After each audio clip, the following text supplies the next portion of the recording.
Pemirsa, buntut polemik dari pagar laut disertai penerbitan sertifikat hak guna bangunan atau HGB di atas laut, Menteri Agraria dan Tata Ruang sekaligus Kepala Badan Pertanahan ini memecat 8 pegawai dari jabatannya dan membatalkan 50 sertifikat.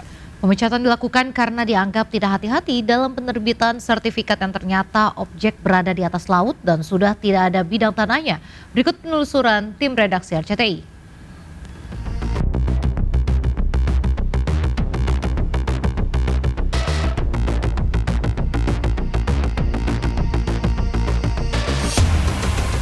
Kisru penerbitan sertifikat di atas laut Tangerang terus bergulir. Melalui kuasa hukumnya, pihak Agung Sedayu Group mengaku telah memiliki 254 sertifikat HGB di sekitar pagar laut, yaitu di Desa Kohot, Kabupaten Tangerang.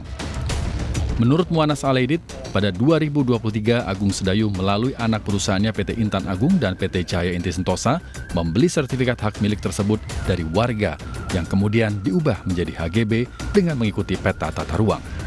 Sebagaimana pernyataan Pak Menteri, dasarnya SHM ini terbit karena ada girik yang dibuat tahun 82. Ya kan? Girik yang ada tahun 82. Nah, kemudian ditransaksikan kepada kita, dikoordinasikan, kita bayar pajak, kita beli dari rakyat. Pengakuan pihak Agung Sedayu yang membeli sertifikat dari rakyat di Desa Kohot tentu menimbulkan pertanyaan.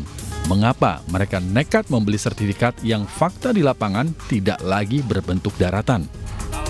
Jadi walaupun existingnya itu adalah laut, tapi kalau kemudian dalam proses pembelajaran lahan itu yang harus dilihat adalah tata ruang. Tata ruangnya adalah daratan, yang dulunya itu adalah merupakan tambak milik rakyat yang terabrasi.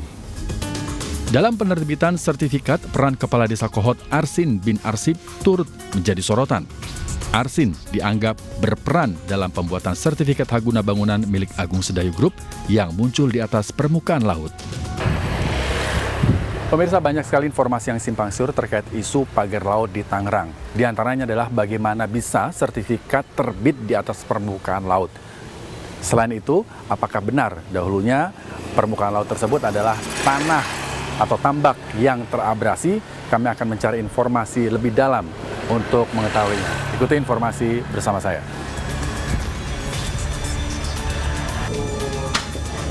Kami mendapat kesempatan untuk mewawancarai Kepala Desa Kohot. Sejumlah informasi yang beredar langsung kami konfirmasi kepada Arsin. Di Desa Kohot itu, khususnya yang ada di pinggir laut, itu dulunya tanah empang. Tanah empang itu tanah yang ada tanggul-tanggulnya ya empang untuk tanam ikan. Orang tua saya memiliki tanah, kebetulan ada di pinggir laut juga. Itu memang abrasi dan sangat luar biasa abrasinya. Arsin juga mengatakan jika permohonan penerbitan sertifikat sudah melalui prosedur yang tepat, bahkan telah dikaji oleh pihak kantor ATR BPN Kabupaten Tangerang. Sebelum mengabulkan permohonan melalui pengkajian yang sangat luar biasa. Pengkajiannya itu ada di pihak terkait.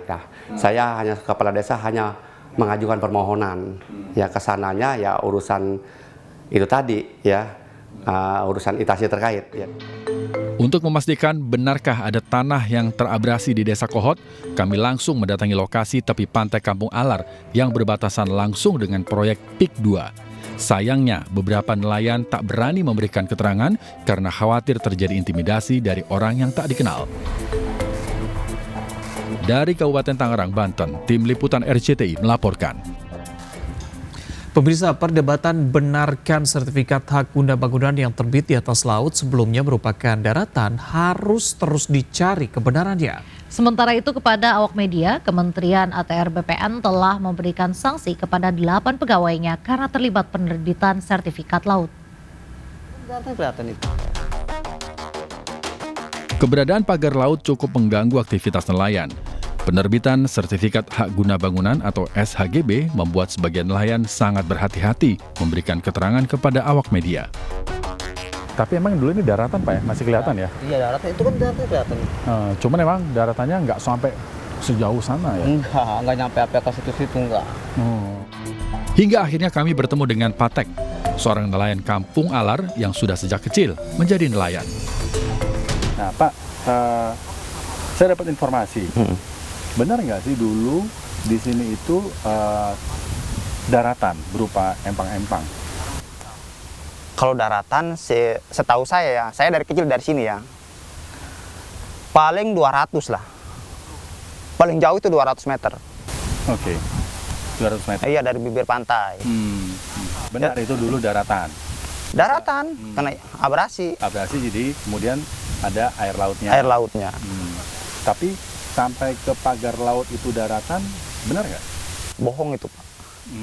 Itu bohong. Sementara itu, Konsorsium Pembaruan Agraria menilai adanya maladministrasi dalam penerbitan sertifikat di atas laut yang dilakukan demi kepentingan reklamasi. Seharusnya memang tidak ada timbul HGB di atas laut. Kalaupun dia adalah hasil dari abrasi yang tadinya diterbitkan di atas daratan, tentu pemerintah yang harus menetapkan apakah betul-betul itu adalah tanah musnah yang berasal dari proses abrasi, atau sebenarnya memang sejak awal penerbitan HGB itu sudah salah kaprah diterbitkan di atas lautan dengan modus sebenarnya kemudian ketika sudah mendapatkan HGB di atas laut maka akan dilakukan reklamasi. Sekjen Koalisi Rakyat untuk Keadilan Perikanan atau KIARA menduga pagar bambu dibuat untuk kepentingan korporasi besar demi kepentingan bisnis semata. Pagar laut hanya akal-akalan yang berujung pada reklamasi. Sekalipun dulu ini adalah daratan yang abrasi gitu ya, tapi kan ya dia sudah berubah fungsi, apa ini ujung-ujungnya jangan-jangan maunya sebenarnya reklamasi aja gitu. Kementerian ATR BPN telah melakukan serangkaian investigasi terkait penerbitan sertifikat di atas laut. Kepada awak media, Nusrat Wahid menyebut kementerian telah memberikan hukuman kepada 8 orang yang terlibat dalam penerbitan sertifikat laut. 8 orang itu mereka yang waktu itu terlibat dalam proses penerbitan sertifikat yang kita anggap tidak prudent, tidak hati-hati. Kenapa saya anggap tidak hati-hati? Karena kalau kita lihat dari aspek dokumen juridisnya, itu memang lengkap. Dari aspek prosedurnya, itu memang terpenuhi prosedurnya. Tapi ketika kita cek kepada fakta materialnya, itu nggak sesuai. Karena sudah tidak ada bidang tanahnya. Kini muncul sertifikat laut di daerah lain, salah satunya di Subang, Jawa Barat. Lalu bagaimana langkah Kementerian ATR BPN untuk menelusuri siapa pelaku-pelaku yang menerbitkan sertifikat tersebut? Tim Liputan Redaksi RCTI melaporkan.